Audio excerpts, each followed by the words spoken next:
Hey, Scott.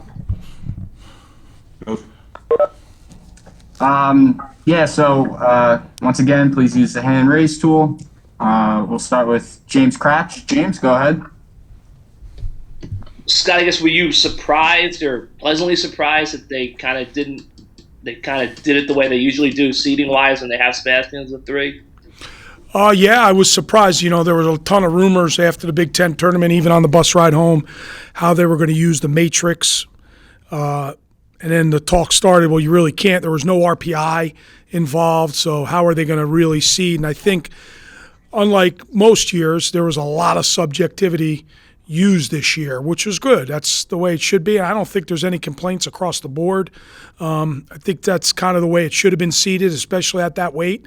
That's the way at least I feel, obviously. But just a track record for all three of those guys, and that's kind of the way it should have been seated, based on not being able to wrestle outside the conference at all, not having a Midlands championship, not having a scuffle, a Vegas tournament, and just not being able to wrestle out of conference matches. That's kind of the way they had to do it. So I was glad they did that across the board, 25 through heavyweight. And I think for the most part, I know there's a couple head scratchers, but for the most part, it's I think the seeds, all 10 weights were well done. Nick Costco, you're up. Go ahead. Coach, what'd you make of John Poznanski's seed? I thought that was the most surprising one about how he was seated at number 6. What do you make of his placement in the 84 bracket? Yeah, I mean, obviously a 6 seed's a high seed. I look at the bracket. I mean, right away you got an Army guy, so you know they're going to be tough. And Dakota Gear has beaten us before, so not Paz, but he has a win over Pagano. So we have some film there we'll be able to look at. But you just got to wrestle. I mean, I know this is the old cliche, right? The brackets and whatever the case might be. You can't.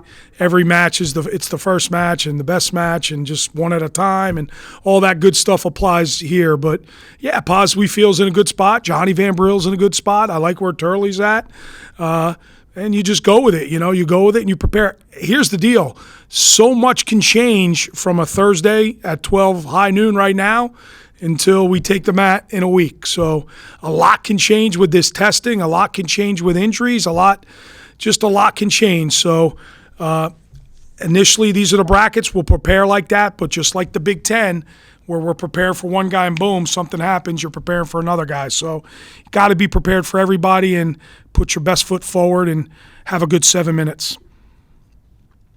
James, I saw your hand first. Go ahead again. Scott, it seems like they've split up the sessions on Thursday. Is it just first 5 weights go? Is it as simple as that, or is it more complicated? Is that going to be more of a challenge for the wrestlers in terms of timing and everything?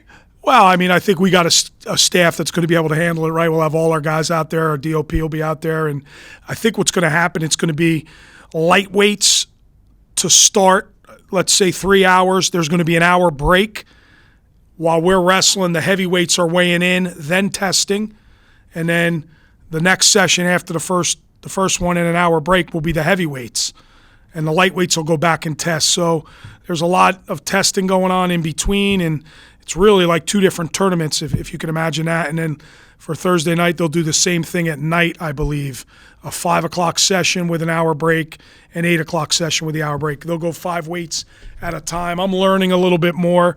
I learned a lot this morning. I'll learn a little bit more this afternoon, but that's what I see happening, especially on that Thursday. I don't think it really gets back to a normal national tournament until Friday night, semifinal round.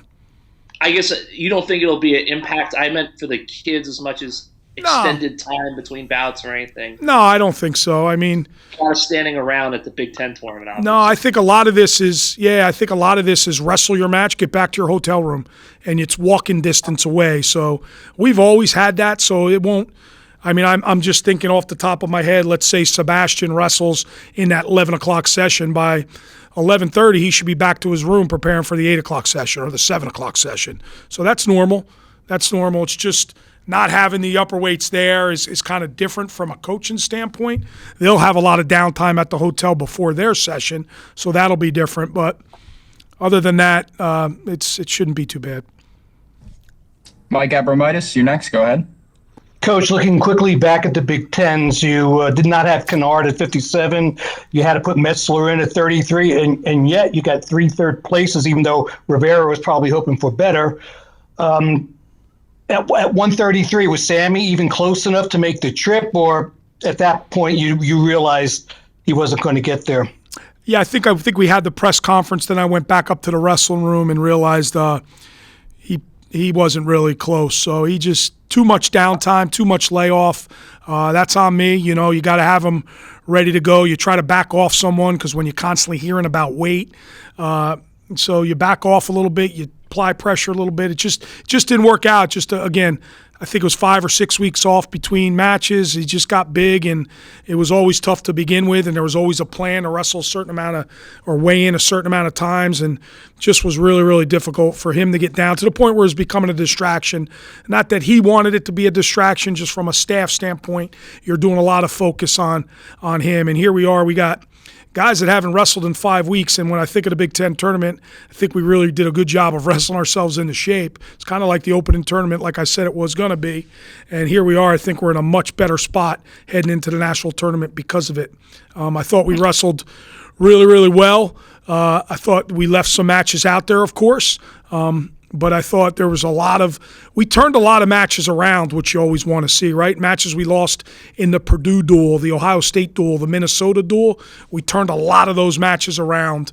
So that was really cool. And I thought Dylan Shawver had a huge win to start the tournament, and there's a future there for sure. So there's a lot of good things to look at, and just proud of the way the guys wrestled after a 5-6 week layoff. It's a hard thing to do to really start up your year at the Big Ten Championships. I know what we can expect with Rivera, but I think the fans are really psyched with the performance of Paz and Van Brill going into the NCAA tournament. So that's something for everyone to keep our eyes on. Good luck next week. Thank you, Mike. Yeah, there's no doubt. You know, Mikey's run at the Big Ten tournament was something I haven't seen. You know, I've been a part of some really cool runs, but that was pretty special to lose first round. And then the guys he beat on the way back, you know, he's got the number 4 kid in the country right away, which could mean your season if he loses, and beating Max Murin, and then going on with Pariat, and then, of course, Cannon Store. I mean, these are high-level guys. The Minnesota win to beat Blockhouse again for the second time. Huge run. I know the fans were fired up. Our whole fan base was fired up for Mikey and Paz being a freshman to take third as a true freshman. Really, really good Sunday for our whole program. And, you know, Jackson Turley needs those 2 wins. Those are 2 huge wins, and workmanlike, and it was good. You know, I thought we did a good job where we needed to do a good job. And, you know, obviously what could be, right, with Sammy and Kennard in there, you maybe go with 7. And but it is what it is. It's a weird year, and we take what we got. We're excited about our 5 guys. I think we got 5 guys going to the tournament, believe they can win matches and get on the podium at the national tournament.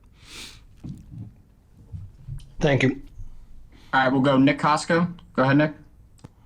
Coach, I want to circle back to something real quick because I wanted to clarify for Dylan Shawver. He was in that 9th place bracket, and after he lost that first match in the 9th place bracket, it looked like he had Cardini from Illinois, and like it was supposed to be an 11th place match. Was that actually supposed to be wrestled, or did the Big Ten not go down that far? Because I know Shawver, if he had gotten maybe another win or 2, he would have gotten some more at-large, I guess, hype for the tournament. Yeah, unfortunately, they didn't wrestle that match. What the rule is you wrestle to the place of what they're allocating. So at 125, they were bringing 8 guys, so you have to wrestle to 9th place. That's it. In years past, if they were bringing 11, you'd wrestle all the way out there. But because we're only bringing 8 at 25, you only wrestle that 9th place match, so there's no need to wrestle on, and that's why he didn't wrestle that match. Steve, do you need to ask a question? Yeah, Go ahead. yeah, I have a question, Scott. Circling back to the 5-week layoff, you think that the 5-week, now that you have this under your belt, your guys are going to benefit next week? To answer, I don't know how you're asking. I don't think the 5-week layoff helped. I think it would have been. Are they going to benefit now that they've competed? Sure. Now we competed. Now like I said, we wrestled ourselves into shape. Sebastian wrestled more matches than he did all year in the Big Ten tournament, and Mikey close too. Maybe he wrestled 4 or 5, and he only wrestled 4. So all of our guys probably wrestled more matches. So yeah, we're prepared, and it was never going to be an excuse anyway, but I think that is certainly going to benefit us. Not only did we wrestle those matches, we got out of there healthy. So Yeah, our guys feel great. The training has been really good. We went hard today, but that's probably about it. Everything's maintaining. Told the guys yesterday, you will not get in better shape.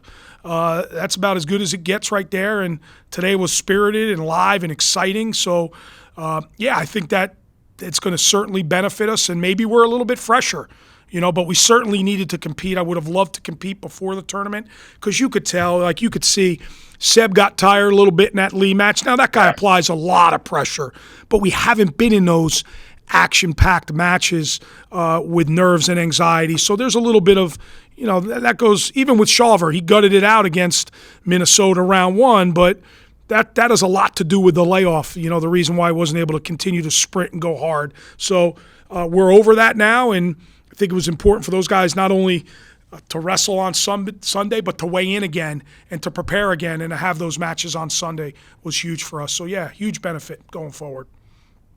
And one more thing on Sebastian here. If he gets to Nick Lee, and I know that's a long way off, and that's a big if, of course, because you never know. Mm-hmm. If he gets to Nick Lee, what did he take out of that bout? And what did you take out of that bout? Yeah, you got, getting off the bottom quicker, spending a lot of time on bottom we think hurt him. Lee was kind of forward. I don't think he won the hand fight maybe, but he was constantly forward and we couldn't control him and the locking hands and the constant lifting, maybe wrestle a little bit more on our feet. The exchanges where in overtime was a single leg, but what was really working for Sebastian was his ankle pick where there were quick finishes. So finishing quick, we take a lot out of that. He has to continue to do that because that guy scrambles and makes it hard, and he won to scramble late. But what a great match. From a fan standpoint, looking back at it, watched it again last night. Great wrestling match. 2 huge competitors, so it was awesome. I can only imagine if the Jordan Bryce Center was packed, it would have been incredible. But it was good. We'll take a lot out of that. It was good for him to lose, I think, and he's hungry. So he's got to be ready, and that's an incredible pace. He's got to match it. He certainly can match it. If we get that far, we'll have to do that. All right, we have time for 2 more questions. We'll go James Cratch. Go ahead, James. Scott, I guess now you've talked a lot about wrestling Big Ten only and how it impacted the seeding potentially and everything in the schedule. Now that you're at this tournament, do you think it's going to help the Big Ten? Yeah, I do. I think our whole conference is going to be tested for sure. Our whole conference is going to be tested. There's no question about it. We've wrestled the best guys, and I've always thought that. I've always thought that tournament and the season really prepares you for the national tournament. So I think you'll see the Big Ten. I think you'll see Rutgers have and hope, knock on wood, have a really, really big national tournament. And we'll close with Nick Kotsko. Nick, go ahead. Coach, one guy who's not getting as much talked about is Billy Janser. He qualified for the 2nd straight year, but it seemed like he was having a bit of an up and down season with the weight change, of course, in '97. But he got that revenge win over Gavin Hoffman from Ohio State. I mean, how big was it for him and his confidence to get that match back and then obviously earn the at-large bid for a 2nd straight trip to nationals? Yeah, it was big for Billy. It's important for him to go to that tournament. He needed to win that match, obviously, to really get that bid, and he overturned a match in a dual meet with a dual meet on the line. So that was big for him. It's a really good weight, that 197. That's a really good weight in the Big Tens, and, going back to Cratch's question, it's huge for him to get outside the conference. He'll have a SoCon. No, I'm sorry, Ken. He'll have a SoCon guy first round, right? So he's wrestled the best guys in the country. I'm sure he'll feel good about his draw, where he's at. Maybe not having a mean right away, but just wrestling outside the Big Ten conference because, man, every match he's had has been probably a top 10 guy. So, but it's big for Billy. Needed to go back to the national tournament. Yeah, the weight, not having matches, jumping up to 197. We haven't been really able to get into that weight class. We haven't been able to see him develop over the year and get used to it because we just haven't had the matches. So it was important for him to get there and wrestle some more. All right. Thanks, Goody. Thanks, guys. All right, guys. Thanks, Scott. man.